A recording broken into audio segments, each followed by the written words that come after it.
to welcome all of you to the Protection Magic class. It's the first one of 2026, and we're pretty excited about it. We've been talking about a lot of things for 2026. Before I begin, I'm just going to start out with sort of this belated Happy New Year. I think that we can all agree that things are kind of wild and crazy. I'm not even talking about like a political sense, because I'm not going to get political and talk about one side or the other. I'm just going to say in the whole general sense, things are wild.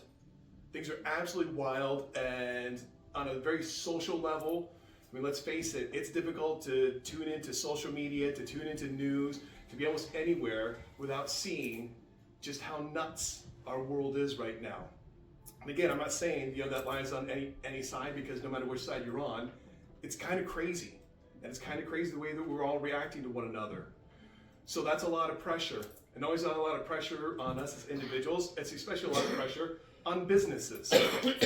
So I'm leading into that for two different reasons. One, because of the kind of pressure that is, and us trying to plan and get ready for 2026, all the things we want to do with classes and events, that sort of thing, and the nuttiness of the world, the nuttiness of business, we need to kind of script ourselves.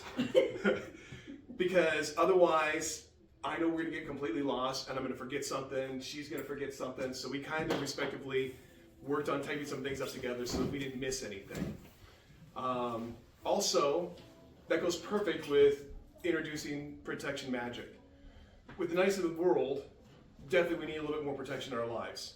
I mean, we can all agree that while we need lots of things, maybe a little bit more love would be great in the world right now. Some might, and my ongoing joke, unless you're Taylor Swift. Unless you're Taylor Swift, you're pretty much okay with that. But yeah, I think we all need those kind of things. But protection, we absolutely could use more protection in our lives.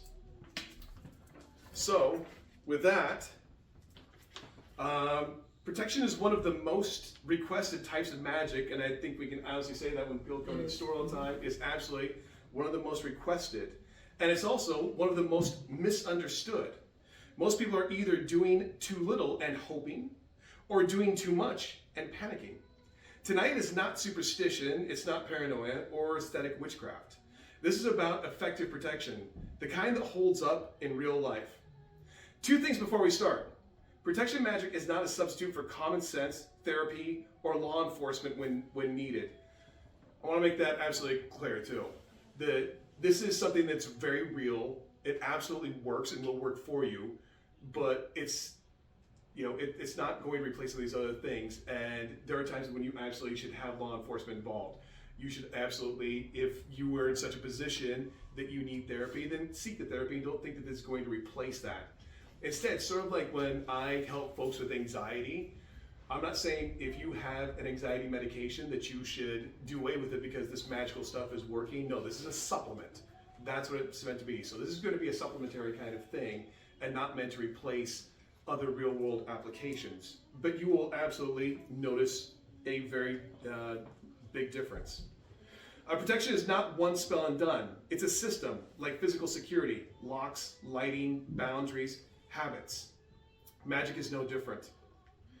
So with that being said, raise your hand if you have done protection magic before and actually wondered to yourself, well, did it actually work? Yeah? Yeah. I think we have that lots of times with any type of magic. Here's what I'm going to tell you, and when I teach others when I'm teaching magic, you don't want to be questioning that sort of thing. So that's part of why a class like this is so good, is so that you're not leaving questioning, because when you start questioning, that's going to fall apart immediately, anything else that follows. You can't question it. What protection magic is and is not. Protection magic is apotropic practice. Apotropic. And I know you're probably thinking, what is that? Well, its literal definition is rituals, actions, and objects intended to turn away harm, reduce vulnerability, and reinforce sovereignty. Across cultures and centuries, people have used protective objects and rites, what scholars call apotropic practice or apotropic magic. Literally things meant to ward off harm. Amulets, marks over doorways, household charms, ritual actions. And I want you to notice the pattern here. Protection is usually placed at thresholds, doors, windows, beds, your body, because it's where intrusion happens. And that's important to note. When we have intrusions, they come in through windows. They come in sometimes right through the front door, or they're coming right at our very bodies. Now, protection is not. It's not about living in fear. It's not about trying to become untouchable by the universe, because we're not untouchable by the universe, or Mother Nature for that matter. It's not about one perfect spell that works for everyone, and I think that's important also. Magic is very individualized. We can kind of teach you some things with magic, but then you're going to work to kind of make it your own and how it's going to work for you in your little personal piece of the universe, in your home, around you, in your office, wherever you are. Protection is a relationship between you, your space, your habits, your chosen symbolic language. In other words, protection magic is personal sovereignty expressed as a system. I'll give you a little bit of history. One of the oldest protection models we have is the idea of the evil eye. Harm delivered through envy, attention, or ill will. Whether you believe in it literally or psychologically, the pattern matters. People everywhere treated attention as a vector for harm, and they developed countermeasurements, amulets, gestures, prayers, markings. You've seen the imagery: blue eyes, hand amulets, horns, charms on homes and vehicles. That isn't modern internet witchcraft, that's continuity of apotropic logic. How many of you are familiar with Malocchio? Who? Malocchio. Oh. It's an Italian term. Oh. Yeah, which I know you're thinking, I'm supposed to know this as an Italian. Malocchio. The person that really made it famous was Ronnie James Dio. Oh, Yes, the Malocchio. Or what some people will say, the sign of the horns. But if you talk to, if Dio were still alive, and you were to ask him, he would attribute his Italian grandmother that the Malocchio is a way to ward off the evil eye, or to make sure that you ward off any type of evil or sinister doings or whatever. So when he was doing this up on stage, that's really what he would say he was doing. Now the rest of us thought, no, it meant rock on, or hail you, or whatever it was. As we were all throwing horns at Dio saying, dude, you rock. But no.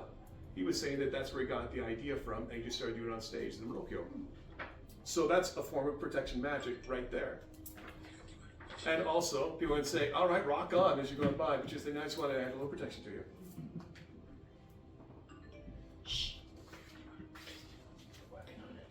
In early modern Europe, and later in colonial America, people hid protective items in their homes, written charms, concealed objects, and what we now call witch bottles.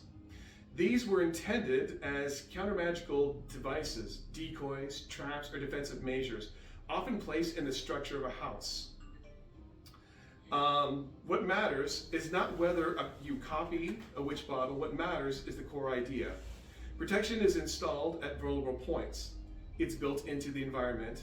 It's maintained through repeated practice and belief. I also want to bring it for those of you that took the totem class with me last year, and with you also.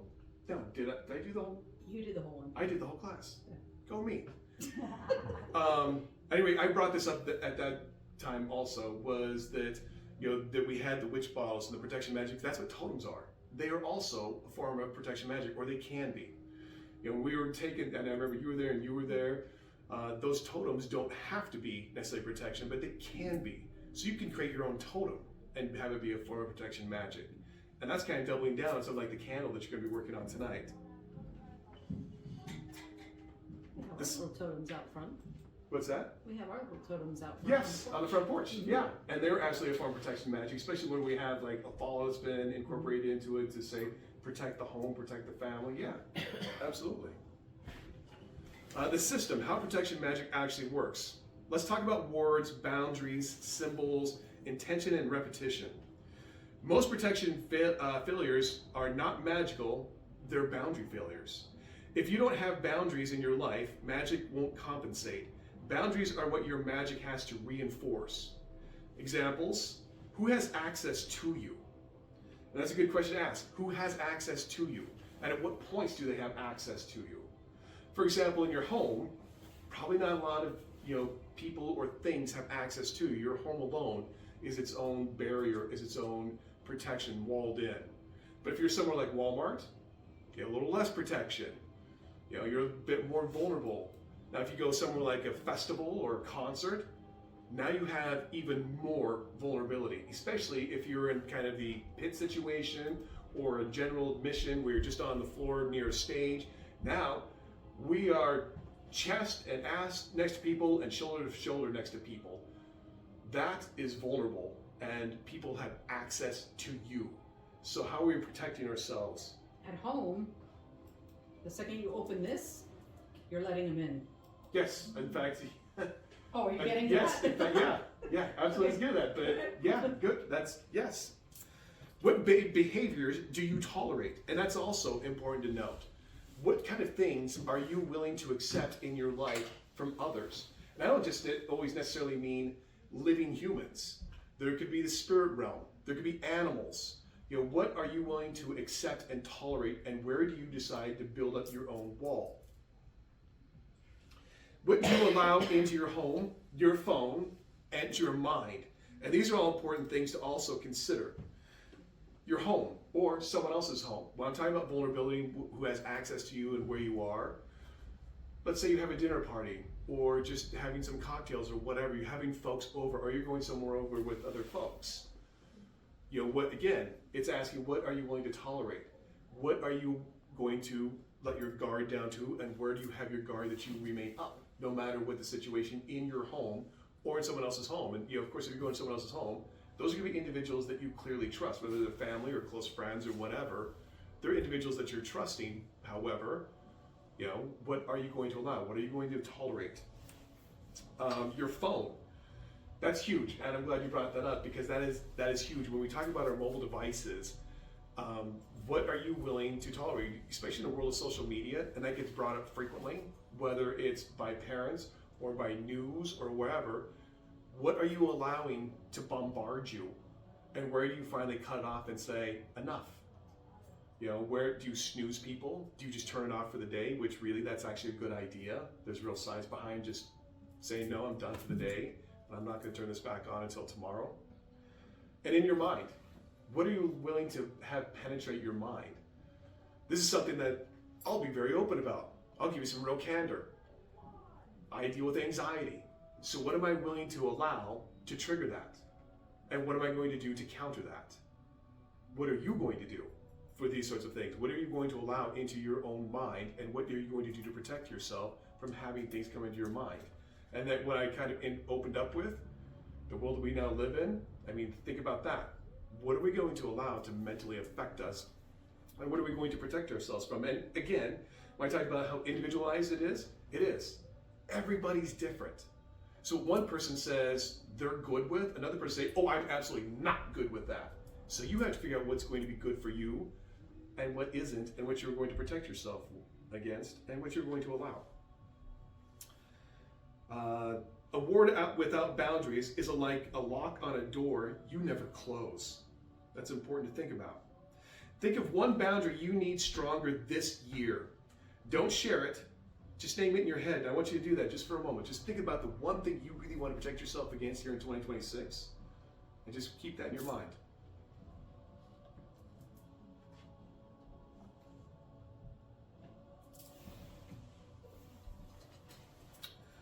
Wards. A ward is not a vibe, it's a structure. A ward is a pattern you establish that says, this space has rules. And I like that. When I was thinking about that it has rules, one of the things that immediately came to mind was not just that when I was growing up as a kid, that our house had rules. Our house has rules now in my adult life, but one of the places that really had rules, classrooms. I didn't think about it, I don't know how much has changed because our kids are now well into their adult years, but I can think back into like the early 80s. Yes, I just dated myself. So, you know, as a kid in elementary school at that point, you know, when you went in those classrooms, there were absolutely rules. There were very clear rules that you were going to follow. And those rules weren't just to protect us as kids and students in there, they would also protect the teachers. And more than ever, those protections have to exist, especially in a world of 2026 where we have personal boundaries. And I say this as, you know, we have to be careful even when we touch someone else. When I'm doing something like this, and I know Sabrina's all right, You know, so we're on camera and I'm recording this. I know Sabrina's actually all right. However, 2026, at this point, being a male, being a straight male, being, as much as she'll tell you I'm this big teddy bear, I'm very much an alpha male. But something like that, I'm already, in the age that we live in, crossing a major boundary that gets me in major trouble and can have me canceled all over social media, the store, everything. However, that's merely an example for all those recording out there, merely an example. And I appreciate you allowing that example, but that's what it is. You know, we have wards and we have to protect ourselves and use those wards, and we have to have boundaries that we're establishing and rules that we establish for ourselves. Words can be physical, such as a salt line, iron nails, mirrors, or they can be symbols. They can be behavioral.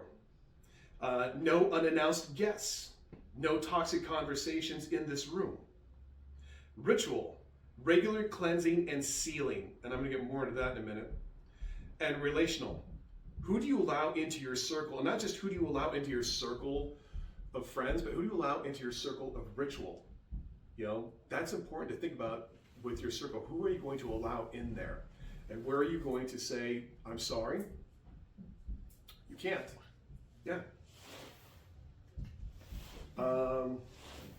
Wards work best on thresholds, as I said, doors, windows, property lines, bedrooms, and your altar space. I wanted to say property lines because that's important too. We have actually put lines on the edge of our property. We had an individual, well, now we have issues with an individual across the street involved in illegal activity, drug dealing, that sort of thing. And when there were people that were coming over to make visits, we wanted to protect ourselves. We don't want that coming into our property. So we made sure we had a very clear black salt line that was going across, and we have reapplied and reapplied. There's a fence now, but before the fence, we still had that there. And when there's not snow on the ground, we are still doing that. And I don't care what the neighbors think. Luna on one side knows, and she's a witch like us. So when she sees us out there with a bundle of sage walking around the yard, she's, all right, good for you. You know, that kind of reminds her she should probably be doing the same thing. But that's cleansing, that's protecting us. And yes, we do actually do that. Intention. Intention matters, but intention is not a cheat code. Intention without structure is just a wish. That's all it is. What makes intention effective is that it's paired with a clear boundary. Notice how I'm repeating this. A repeated action and symbolic language that your subconscious and nervous system recognize. And that's important. And I'm going to talk about that more too. Repetition goes into your subconscious mind. So that's important to understand. I'm going to talk about more of that here in a minute too. Symbolism. Symbolism is the interface. It's the language between your mind, your body, and your ritual actions. Ritual isn't powerful because it's random. Ritual is powerful because it's meaningful, and meaning shapes attention and behavior. In psychology, rituals are often defined by features like rigid, repetitive action sequences, interpreted as purposeful and meaningful by the person performing them. And symbolism is central. So when someone says symbols don't matter, what they really mean is they haven't yet chosen symbols that mean something to them. Okay? So, yeah, there's some real action here. And if you think about it on a very basic level, symbols only mean what you place meaning upon them. So if you have a pentagram, one person can say, it means this, and you say, no, it means this. And that's what it is. It has to mean something to you. So we can draw out an eye as a symbol, which I use frequently in my artwork. I love eyes. I'm not going to get real deep into it, but eyes absolutely can mean as a form of protection. They can mean that, you know, it's watching over you. I often use it as the universe itself. But it has to mean whatever it's going to mean to you. An eye to you can mean something else. It can mean the classic window to your soul. But you have to decide what the symbols are to you and what they're going to mean, and then you're going to place your intentions upon that. Why repetition and mindset matter? Repetition is the part people skip, and then they wonder why it failed. In physical security, you don't lock your door once in January and call it good. You know, you lock it daily. You reinforce habits. Ritual repetition does a few things. It trains attention, It conditions response. It builds this is real into your behavior. It creates a stable pattern your mind returns to when stressed. This is why protective practices across cultures tend to repeat and be maintained, not performed just once. So this goes along with the idea of how to get into your subconscious mind. When we're talking about mantras, and it's something that we always teach when we're teaching magic to folks, especially when we're talking about like spell jars, you're going to repeat it. And then you have belief that's going to come into it. And I'm going to talk about that also. But that's the biggest thing. When I said at the beginning, you can't question it. You absolutely cannot be questioning it. If you start to question it, it's all going to fail. You've got to be all in on this, because if you're not all in, then you're all out. Even if you think, well, I'm just sort of questioning. No, you're not. You're all in on this. So the protection magic tonight, which we're going to focus on, you're all in on this, and it will work. But that's true of any magic. What we follow as far as ritual magic, when I was talking about ritual, we call our ritual magic greater magic. When we're talking about wooing and doing other forms, there's sort of day-to-day socializing, that's lesser magic. That's the very short definition. But when we're doing that greater magic, we're doing that ritual magic, we're absolutely all in on that. We recently performed a ritual to start our new year, and we were all in on it. There was not a moment in that ritual in front of our altar with our robes on that we doubted any of it, that we were questioning any of it wasn't going to work. So if you do, that's a vibration that goes out into the universe. Everything's vibrating. That's what's happening all the time, and we're looking for those vibrations. Those vibrations come back in the form of magic.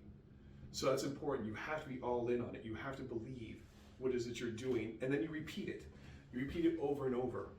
I say at least 3 times. You can do more, but I would not do less at all. We do with I'm so happy and grateful. So we'll say, I'm so happy and grateful now that my home is completely protected. I'm so happy and grateful now that my home is completely protected. I'm so happy and grateful now that my home is completely protected. And I believe it. And I mean it. And now I place that intention out into the universe.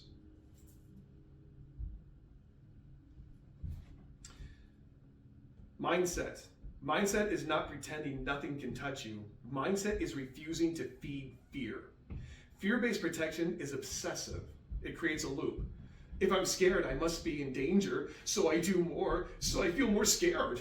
And then it keeps going and going and going, compounding. So you want to go the reverse, like I was just demonstrating. A stable protection mindset is different. I can handle what comes. I'm allowed to say no. Thank Lilith for that one. The first to really say no and to be noted in multiple sources. So praise Lilith for that, for saying no. We love her. I can cleanse and reset. And you should cleanse and you should reset. In fact, you should cleanse and reset at least seasonally, if not monthly. I maintain my system. If you're constantly scanning for threats, you're inviting them psychologically. At minimum, you're living as if you are under attack, which changes your behavior. And I was just talking about that. If you've already put this psychological idea out there that you are in danger, you might actually begin to manifest that. We tell all the time, don't put that out in the universe. I won't name names, but there was someone during the pandemic that had said to us, well, I hope it doesn't kill you. And we, are you insane? Don't even put that out in the universe. What do you mean? Fool. You don't want to start out with that. You mean, we're going to be all right. Everything's going to be good. We're going to make it through this, and everything's going to open up again, and we're not going to be sick anymore. And don't even put that kind of stuff out there. You only put out there what you want to have actually happen. You start putting this negative stuff out there, it's going to be negative. That's a manifestation. So, you see where we're going with this. You're going to manifest protection. Don't manifest anything that you're afraid of. The whole idea is to get rid of that fear. Why protection quietly fails. Let's talk about why protection doesn't work quietly. Here are the usual failure modes. No boundaries. You invite what you claim to ward off.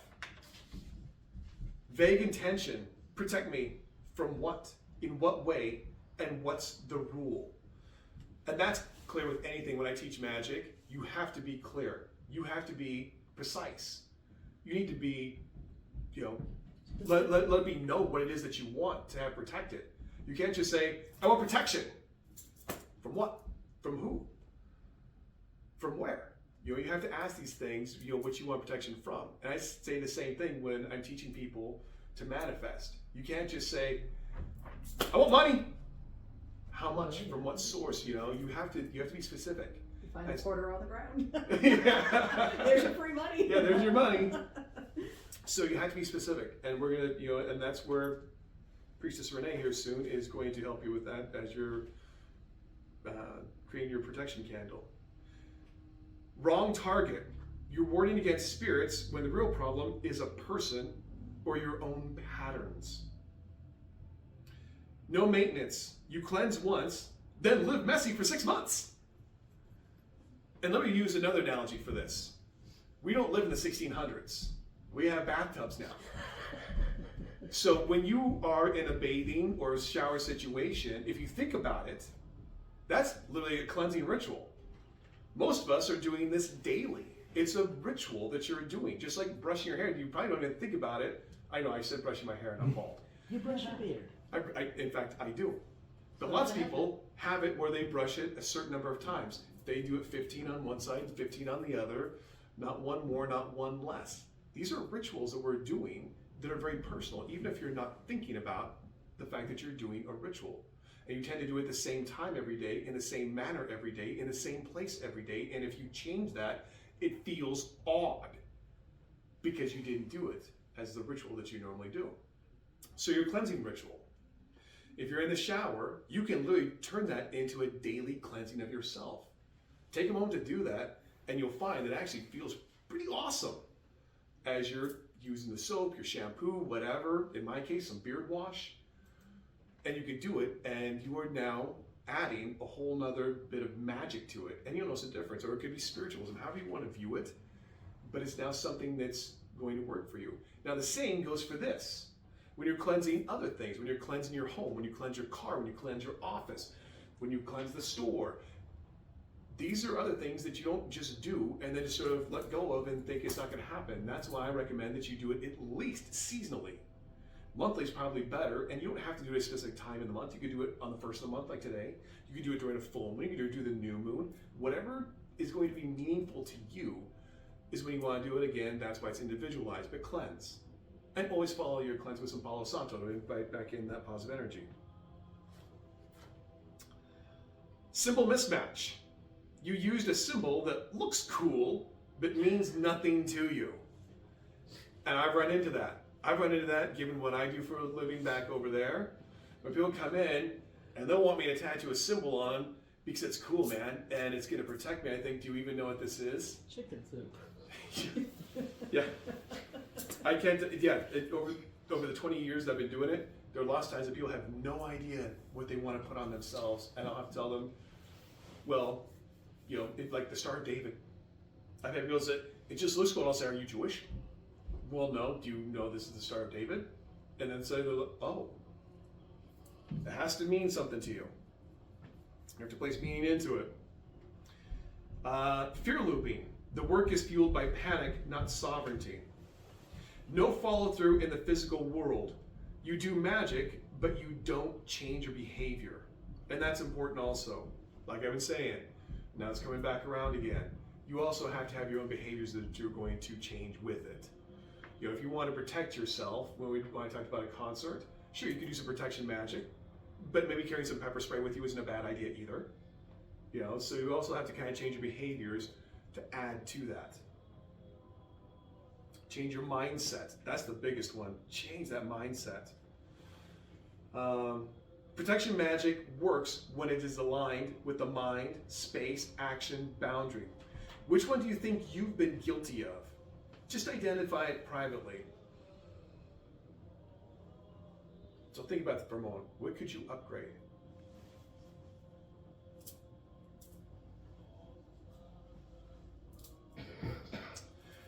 The practical framework. 3 layers of protection. I teach protection in 3 layers. Layer 1 is the self. Your body energy, attention, your habits, and your boundaries. I'm not going to go into, I already went into detail with all of that, but that's, think about that, the self. Your space, your home, your bedroom, which is huge because that's extremely personal. Probably the most personal spot in the home, maybe next to the bathroom.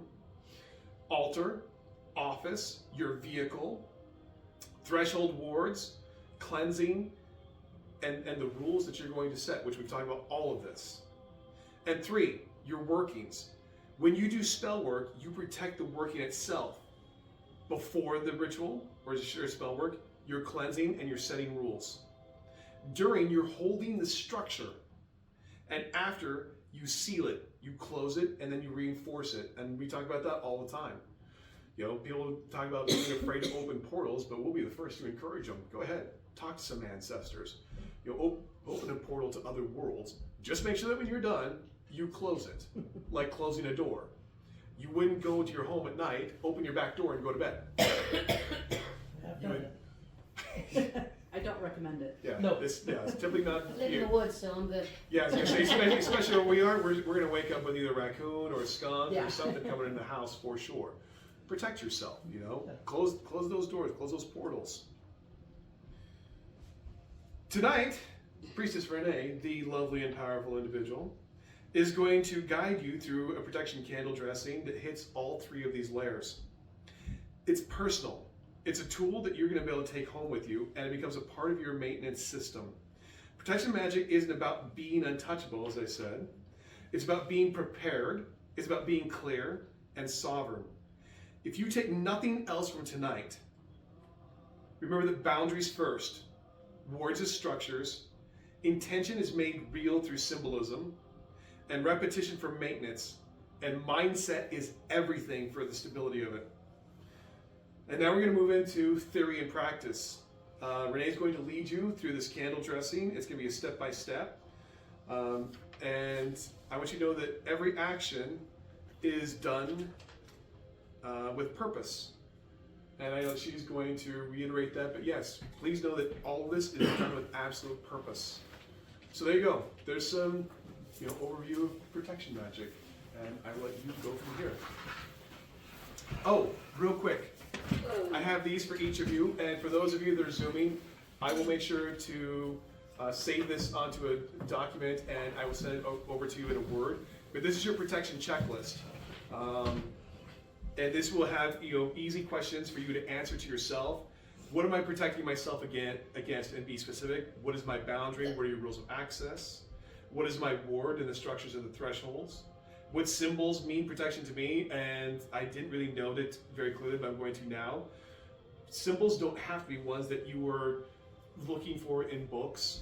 You might find them on the internet, but I don't recommend going to the internet because you don't know exactly what you're going to find.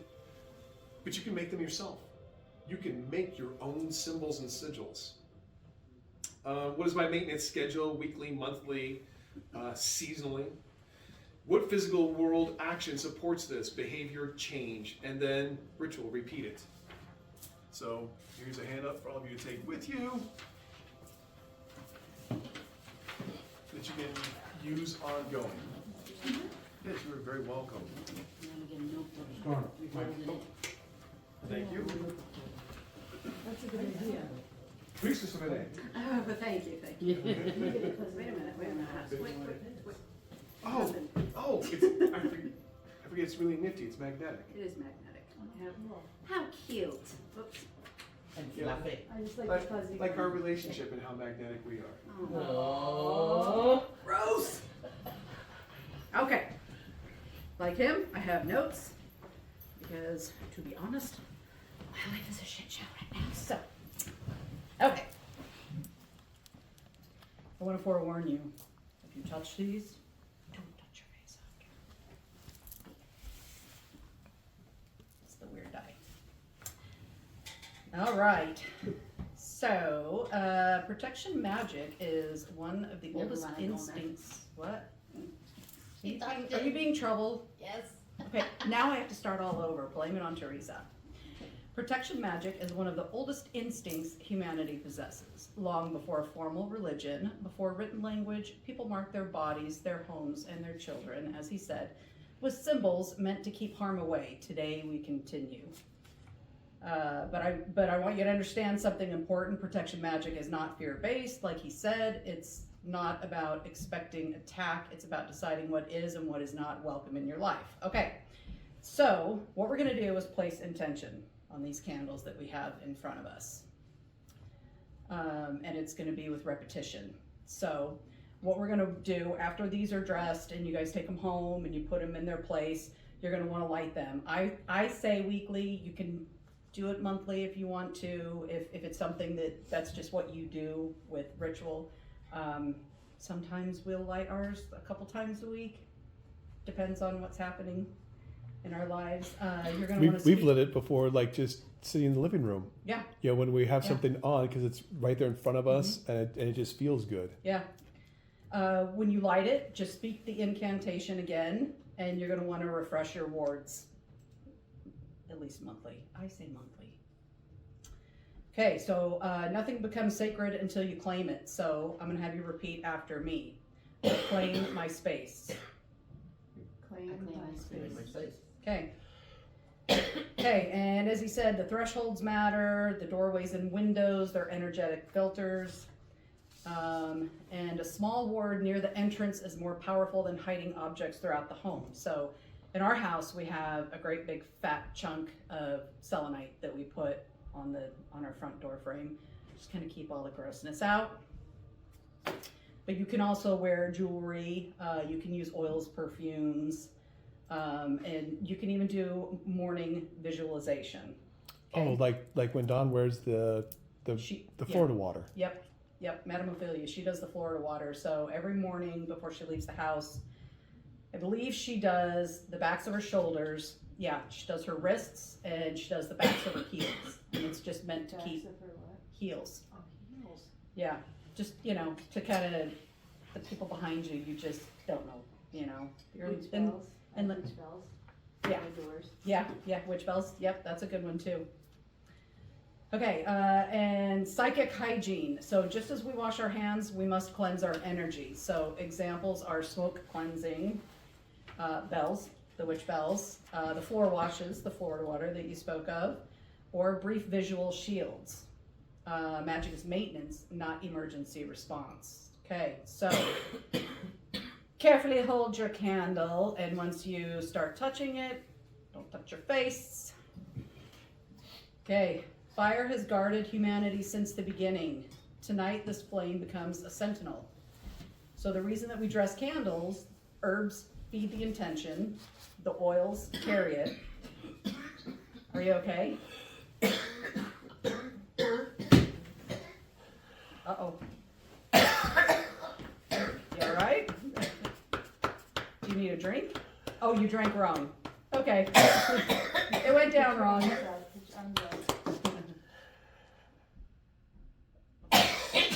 Okay. Sue, put your arms up. Let it get going in and out. Oh no. Okay. I'm going to keep going. So when you dress a candle, you're not decorating it, you're programming it. Okay? I'll live. You'll we all have lived through it. All these years on the planet, you would think we wouldn't do that to ourselves. Still goes down the wrong pipe no matter how many times you try it, not gonna. I'm telling you. And what is it? And the hiccups too. I don't understand it. You'd think we'd know. Okay. All right. So if you're able to, we'll let Sue off of this one. Hold your candles. Okay. Fire has guarded humanity since the beginning. Tonight, the flame becomes a sentinel. I wasn't sure if it was part. So we talked about the herbs feeding the intention, the oil carrying it, and the touch awakens it. So when you dress a candle, you're not decorating it, you're programming it. So before we begin dressing the candle, I want you to understand something important. You're not crafting an object, you're awakening an ally. Okay? So every moment you make from this moment forward should be very deliberate. Very deliberate in what you're thinking while you're decorating these candles, okay? Okay, everyone place one hand around the candle without lifting it yet. Close your eyes just for a moment. Ask yourself one simple question. What am I protecting? Don't go into a bunch. Don't do a dozen. Just think of one very specific reason for the protection.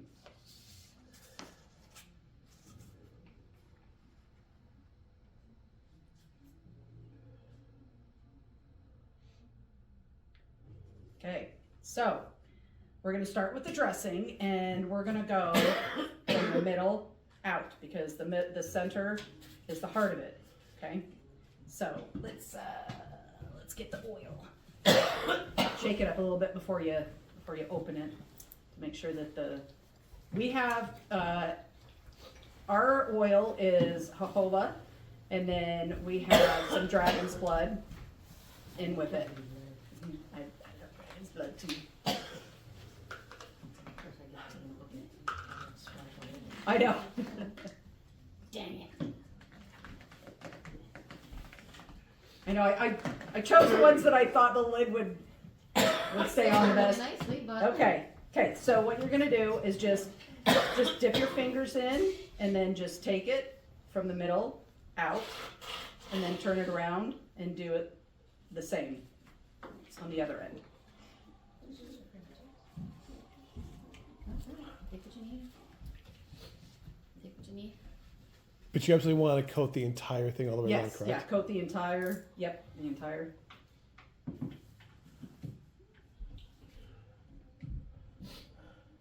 You okay, Sue? Okay. That's just embarrassing. I think we've all done it.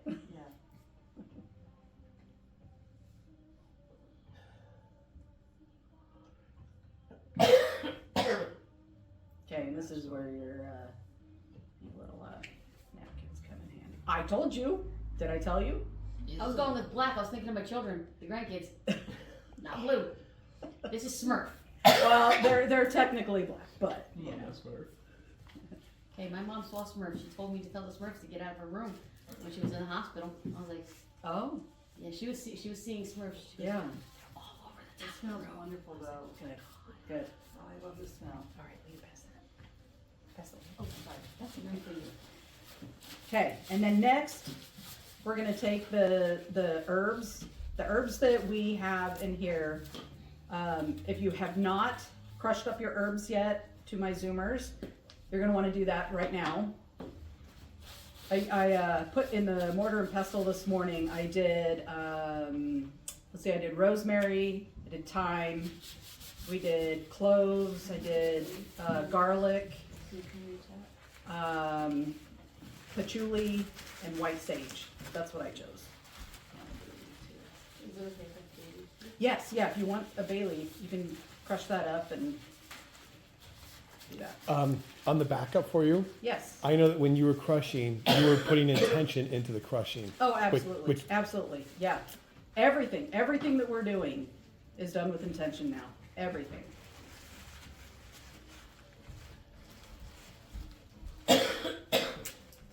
So as you're doing it, you're literally thinking about what you want to protect against as you're doing both the oil and the herbs, as well as crushing, prepping, all of that? Yes. Okay. You're interrupting my intention, Zach. Sorry, I'm just clarifying for those, now watching it for Okay. people in the future as they're looking at the recording, that sort of thing. Did everybody get a bay leaf that wants one?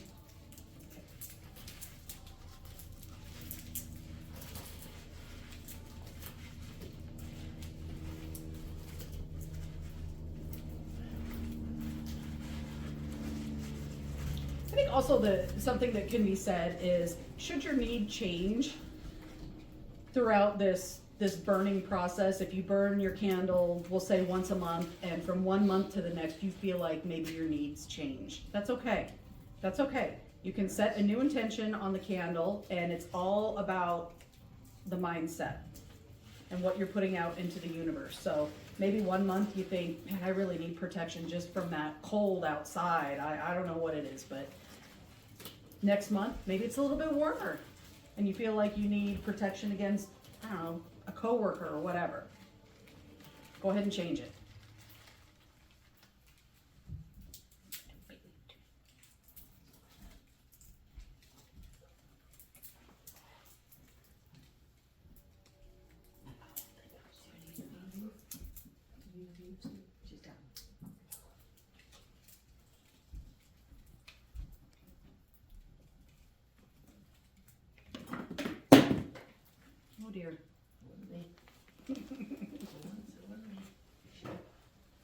Okay, so everybody take a little pinch and put it on your plate.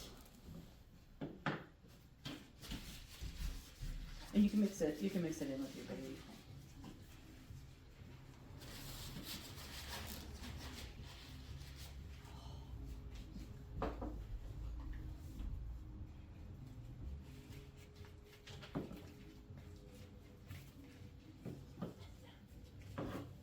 Thanks.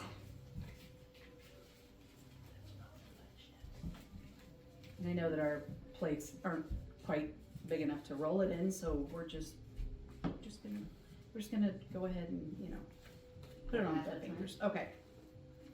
All right, so I'm gonna mix my bay leaf in here. I'm just gonna take my candle. Just sprinkle my herbs on.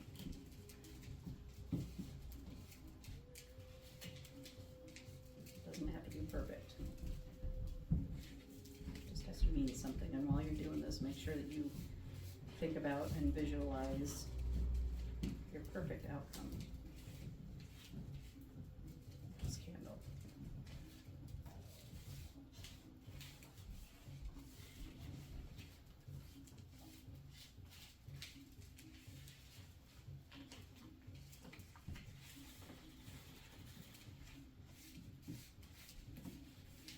Yeah, that could be the I'm so happy and grateful now.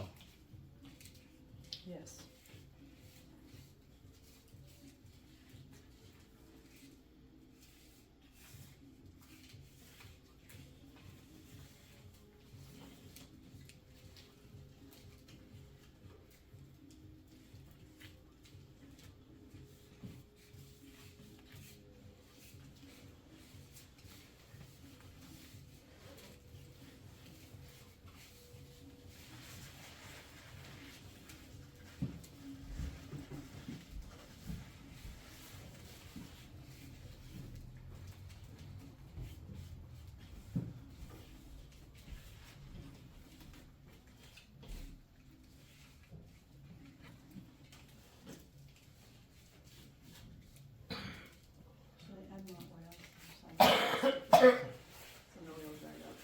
Is it drying up?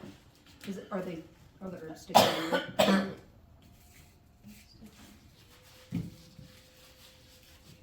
It doesn't have to be perfect.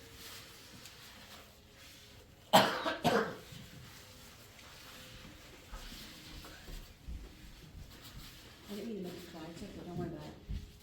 You always do that. It's your fault. I know. Do you want more oil?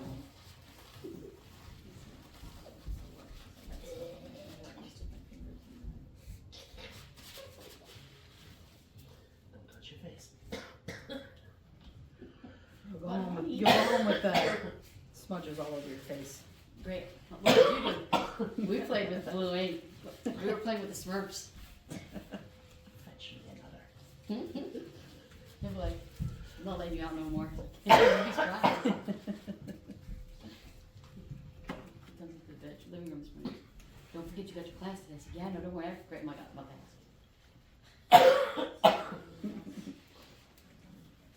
Oh, Top on you done with everything? I don't want to spill, because you know me. Or her. Or me. Hey, yeah, true. Okay, cool now. all right. Why wait with that? 'Cause I know I spilled. We're gonna charge our candles now. So first, what we're gonna do is kind of wake it up. So take a couple of deep breaths while focusing Steve, on your will you candle. lower the lights, please? Can you lower the lights? There we go. Okay, couple of deep breaths. Focus on your candle.